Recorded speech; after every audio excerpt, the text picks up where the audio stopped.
And from one U.S. war to another, it's 6 years since the start of the war in Iraq. The regime of Saddam Hussein has been toppled, but the region is still a hotspot of violence.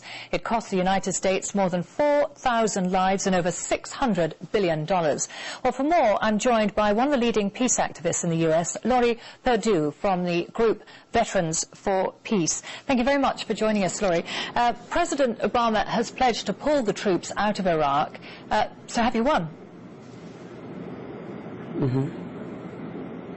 So have we won?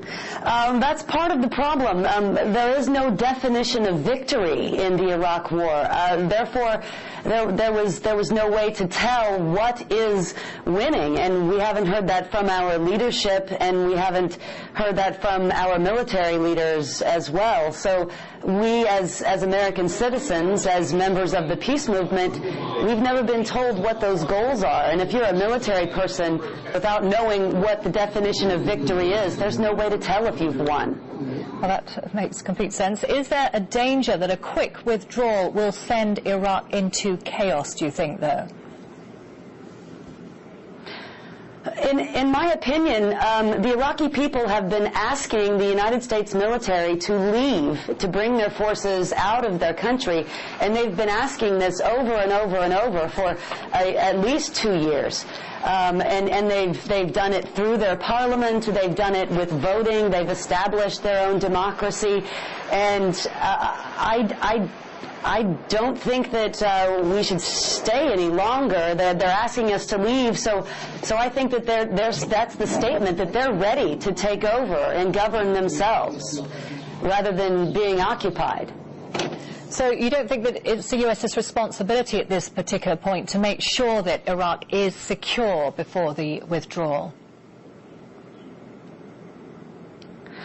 I think that if the Iraqi people and the Iraqi government and the parliament are asking us to leave, that is a statement by them saying we are ready to take on the responsibility ourselves, which leaves the responsibility to the United States. I think that we've been asked to leave, and it's time for us to do so.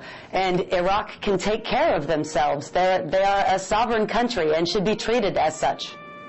Talk about the cost of the war. The war cost the U.S. more than 4,000 lives and billions of dollars, as we've said. Compared to other wars the U.S. has fought, what do you think of this? Do you think that is a fair price to pay in such a war? Well, first you take a look at the motivation behind the war. An unwarranted conflict and going to war, going to Iraq and occupying that country is something that you weigh into the cost, and there is no justifiable cost in an occupation. That's unjustified.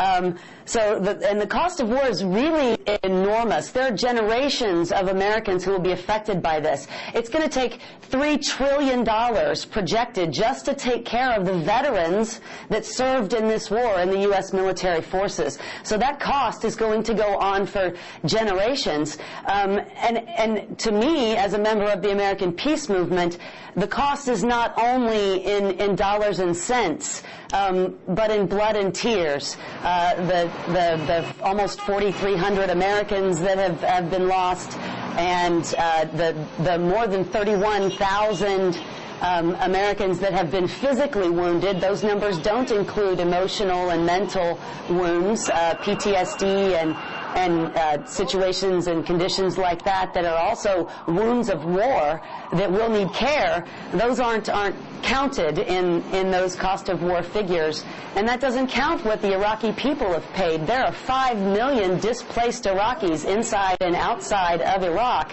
and it will cost $1.2 trillion just to bring water and sewer and power and telephone coverage back to the major cities of Iraq. And so the cost of war, it's far too high in this conflict, far too high. Okay, it should have Perdue, been ended long ago. Thank you very much, Laurie Perdue, for articulating your position on this. Laurie Perdue, one of the leading peace activists in the U.S. Thank you very much.